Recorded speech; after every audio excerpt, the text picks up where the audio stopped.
تو وہ بیٹی جو اپنے باپ کے لیے رحمت ہو، جنت کی عورتوں کی سردار ہو، جنت والوں کی ملکہ ہو، رسول جس کو دیکھ کے کھڑے ہو جایا کریں، بتلاؤ کہ رسول کے انتقال کے بعد اس بیٹی پہ ایسی کون سی مصیبت آئی؟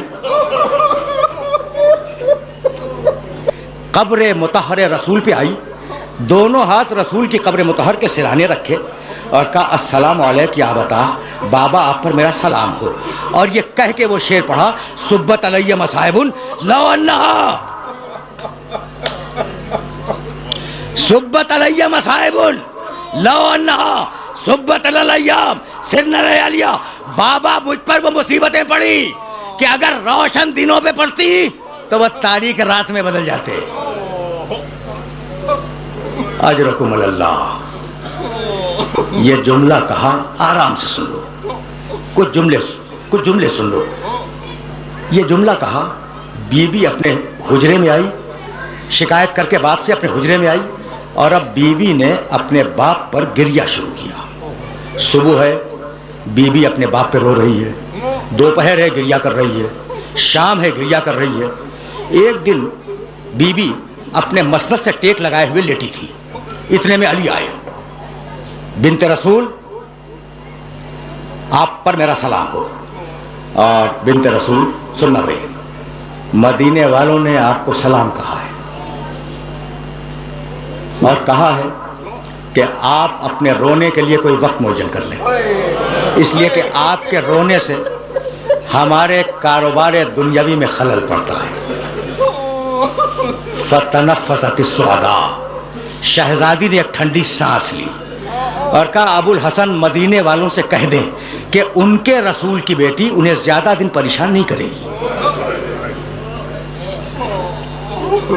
ابو الحسن کہہ دیں کہ ان کے رسول کی بیٹی انہیں زیادہ دن پریشان نہیں کرے گی۔ ابو الحسن یہ پیغام تو تھا مدینے والوں کے لیے، اور آپ سے ایک خواہش یہ ہے کہ آپ میرے لیے جنت البقیع میں ایک حجرہ بنا دیں جس میں میں اپنے بچوں کو لے کر جایا کروں اور اپنے بابا پہ گریہ کروں۔ علی نے اپنے ہاتھوں سے جنت البقیع میں ایک حجرہ بنایا۔ بی بی کا، جس کا نام بیت الحزن ہے، بی بی کا یہ دستور تھا کہ صبح سویرے اپنے بچوں کو لے کر اس حجرے میں تشریف لے جاتی، حسن، حسین، زینب، ام کلثوم۔ دوپہر تک بیٹھ کر اپنے بابا پہ گریہ کرتی، دوپہر میں اپنے بچوں کو لے کے آتی، کھانا کھلاتی، حوائج ضروری سے فارغ کرتی، اس کے بعد پھر بچوں کو لے کے جاتی، شام کو پھر واپسی ہوتی۔ دن گزرے، ہفتے گزرے، مہینے گزر گئے۔ اب جملہ سننا، ایک دن بی بی اپنے بچوں کے ساتھ گھر میں داخل ہو رہی تھی اور علی گھر سے باہر جا رہے تھے۔ ایک مرتبہ علی کی نگاہ پڑی شہزادی کے چہرے پر، کہنے لگے کہ بنت رسول، جس دن سے آپ کے بابا کا انتقال ہوا ہے اس دن سے میں نے آپ کے چہرے پر خوشی نہیں دیکھی، یہ آج آپ کے چہرے پر خوشی کے آثار کیسے ہیں؟ بی بی نے ٹھنڈی سانس لی اور کہا ابو الحسن کیا پوچھتے ہو، روتے روتے مجھے نیند آ گئی تھی، میرا بابا میرے خواب میں آیا، اس نے مجھے اپنے سینے سے لگایا، میرے سر پہ ہاتھ پھیرا اور کہا کہ بیٹی تیری مصیبتوں کے دن اب ختم ہو گئے۔ تو ابو الحسن یہ جو تم چہرے پہ خوشی دیکھ رہے ہو یہ میرے بابا سے ملنے کی خوشی ہے۔ آرام آرام سے کچھ جملے سن لو، میں ظاہر ہے کہ طویل مصائب نہیں پڑھا کرتا، لیکن جب بات آ گئی ہے تو جی چاہتا ہے کہ دو جملے شہزادی کے سلسلے میں عرض کروں اور تم سے اجازت لے لوں۔ یہ کہہ کر بی بی حجرے میں داخل ہوئی اور یہ کہتی ہوئی داخل ہوئی کہ ابو الحسن میری خواہش یہ ہے کہ آج آپ میرے پاس بیٹھ جائیں تاکہ میں وصیتیں کر سکوں۔ علی باہر جا رہے تھے، پلٹ آئے، حجرے میں آئے، کہا ابو الحسن دونوں بچیوں کو کنیز کے حوالے کرتے ہیں تاکہ بچیاں کنیز کے ساتھ چلی جائیں، مجھے آپ سے وصیتیں کرنی ہیں، اور دونوں بیٹوں سے کہیں کہ جائیں نانا کی قبر مطہر کی زیارت کے لیے۔